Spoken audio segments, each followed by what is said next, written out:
பொழைச்சுக்குவாரா? பொழைச்சுக்குவாரு. நீ பொய் சொல்ற. டாக்டர் மாதிரியா சொன்னாரே. டாக்டருக்கு மேல கடவுள் இருக்காருப்பா. கடவுளை நீ வேண்டிக்கோ, அவர் உங்க அப்பாவை காப்பாத்திடுவார். நான் கூப்பிட்டா கடவுள் வருவாரா? கடவுள் வருவாரோ வரமாட்டாரோ, நீ கூப்பிட்டா உன் சித்தப்பா கண்டிப்பா வருவார். சத்தப்பா நாங்க எப்படி வருவாங்க? அருண், உன் சித்தப்பா படத்துக்கு முன்னால போய் நின்னுகிட்டு அப்பாவுக்கு ஆபத்து, நீ தான் வந்து காப்பாற்றணும்னு மனசுலயே பிரார்த்தனை பண்ணு. உங்க சித்தப்பா ஆவியா வருவார். சரி சாமி பிள்ளை.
ஆனா நீ என்ன மாதிரி எடுப்பான பல்லோட அழகா இருக்கிறவர் அது அதிசயம். உங்க அப்பா என்ன மறந்தாலும் நீ என்ன மறக்காம ஞாபகம் வச்சு கூப்பிட்ட பாரு, அது போது எனக்கு அது போது. பல்லாண்டு வாழ்க. வாழ்ந்தா போச்சு.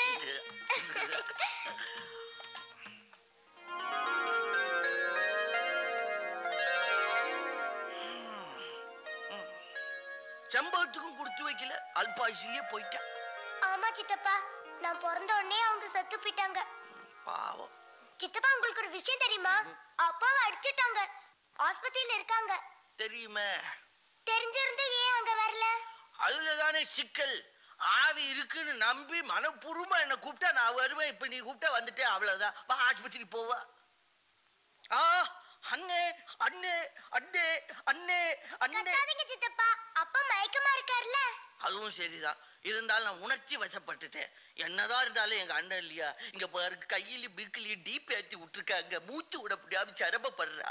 உங்க அப்பனுக்கு வேலையா போச்சு. ஏதாவது ஆபத்துல மாட்டி கொண்டு அப்புறம் அவன்தான் காப்பாத்தணும். ஆபத்து வாழ்ந்தவனா. இப்ப நான் வந்துட்டேன்ல, இன்னும் ஒரு வாரத்துல பாரு, பாங்கூட்டியாட்ட துள்ளி குதிச்சு ஓடி ஆந்துருவான்.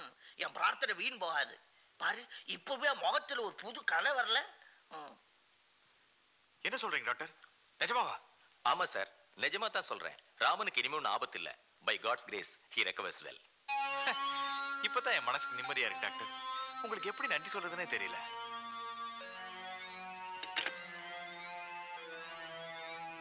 துடிச்சது பொழைச்சிக்கிச்சா? வர்றேன்ப்பா, நானே வர்றேன்.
சரியில்லையே.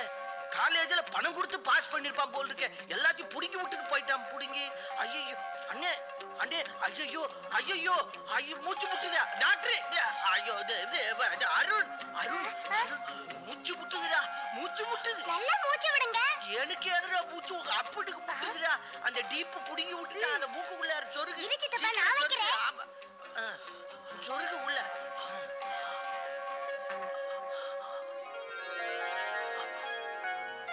எல்லாம் சொருகிட்டியா? அதுல அந்த இப்படி இறக்கம் இல்லாம பிராணவாயுவை புடுங்கி விட்டுட்டு போறானே, இவன் டாக்டரா கொலைகாரனா? நம்ம எதிரி ஒழிஞ்சா. நரேந்தர், உங்களுக்கு நாங்கெல்லாம் எப்படி நன்றி சொல்லுதுன்னே தெரியலப்பா. நான் என் கடமை தானே செஞ்சேன். டாக்டர், என்னை இவ்வளவு தீவிரமா கவனிச்சு எனக்கு மறுபிறவியே தந்த உங்களுக்கும் உங்க ஸ்டாஃபுக்கும் நான் எப்படி நன்றி சொல்றதுன்னே தெரியல. No it is our duty. எங்க கடமையை தான் செய்தோம். All the best. இவங்களை சொல்லி குத்தம் இல்ல. நம்ம ஊரே அப்படித்தான். பட்டாபிஷேகம் வரும்போது அனுமாரை மறந்துடுவாங்க. என்னால நம்பவே முடியல டாடி. அவன் எப்படி பொழைச்சானே தெரியல. அப்படியே பொழைச்சாலும் அவன் எங்க போயிடுவான்? நரேந்திரா, அவனை தீர்த்து கட்டுற பொறுப்பை என்கிட்ட விடு. வேண்டாப்பா. ஏற்கனவே அவனை கொலை பண்ண நடந்த சதியை பத்தி போலீஸ் விசாரிச்சுக்கிட்டு இருக்காங்க. அடுத்த அட்டம் உடனே ஆரம்பிக்க வேண்டாம். கொஞ்ச நாள் கழிச்சு ஆரம்பிப்பான். இந்த பாருங்க, பத்திரிகை எல்லாம் ஆரம்பிச்சு கண்டவங்களை பத்தி கண்ணு அப்படின்னு எழுதி வம்புல மாட்டிக்காத. ஆமா, நான் சொல்லிவிட்டேன். இத பாரு, சமுதாயத்துக்காக பாடுபடணும்னா உயிருக்கு பயப்படக்கூடாது. படுவீங்க படுவீங்க. நாளைக்கு உங்களுக்கு ஏதாவது ஒண்ணு ஆகி போச்சுன்னா அப்புறம் சமுதாயமா வந்து பாடு. அருண் சின்ன பிள்ளை, தாயில்லாத பிள்ளை. நாளைக்கு உனக்கு ஏதாவது ஒண்ணு ஆகி போச்சுன்னா அப்புறம் அவனுக்கு யாரு ஆதரவு? சரி, இதெல்லாம் என்னத்துக்கு கெட்ட பேச்சு? அவனை நீ ஜப்பானுக்கு கூட்டிட்டு போற ஆசை காட்டி டிக்கெட்டு பாஸ்போர்ட் எல்லாம் எடுத்துட்ட. நீ எப்ப ஜப்பானுக்கு போற அதை சொல்லு. டேய், முதல்ல அவனை ஜப்பானுக்கு கூட்டிட்டு போறதா தான் இருந்தேன். இப்ப நடுவுல இதெல்லாம் நடந்துருச்சுல்ல. சொந்தத்துல பத்திரிக்கை ஆரம்பிக்கிறதுன்னா சாதாரண விஷயம் இல்ல. நிறைய வேலை இருக்கு. எப்ப பார்த்தாலும் உன் வேலையிலேயே கண்ணாரு. அந்த பையனை ஜப்பானுக்கு கூட்டிட்டு போறேன்னு நீ வாக்கு கொடுத்துட்ட. அதை நம்பி அவன் பக்கத்து வீட்டுக்காரி எழுத்து வீட்டு அம்மா கிட்ட எல்லாம் ஜப்பானுக்கு போறேன்னு பிரகடனப்படுத்தி விட்டான். இப்ப நீ அவனை கூட்டு போலேன்னா முகத்துல கறி பூச்சின மாதிரி இருக்குன்னு எங்கிட்ட சொல்லி வருத்தப்படுறான். அவனை கூட்டிட்டு போல அப்புறம் உன்னை அப்பான்னு கூப்பிட மாட்டான், ஜப்பான்னு கூப்பிடுவான். அந்த சின்ன பையனுக்கு அவ்வளவு ரோஷமா? பச்சை மிளகா தம்ம துண்டு தானே இருக்கு, எடுத்து கடிச்சா எவ்வளவு காரமா இருக்கு. அந்த மாதிரி தான் நீ ஆளை பார்த்து இட விடாத. அவன் என்ன மாதிரி ரோசக்காரன். சரி சரி, புலம்பாத. எனக்கும் பிரஸ்ஸுக்காக சில மெஷினரிஸ் எல்லாம் வாங்க வேண்டி இருக்குது. அதை ஜப்பான்லயே வாங்கிக்கிறேன். புரியுதா? நாம ஜப்பானுக்கு போறோம். போறோமா? அப்போ எனக்கு பாஸ்போர்ட் டிக்கெட்டு? அடே அறிவு கட்ட ஆவி, உனக்கு எதுக்குடா பாஸ்போர்ட் எல்லாம்? அதானே, எனக்கு தான் யாதும் ஊரே எவரும் கேலி.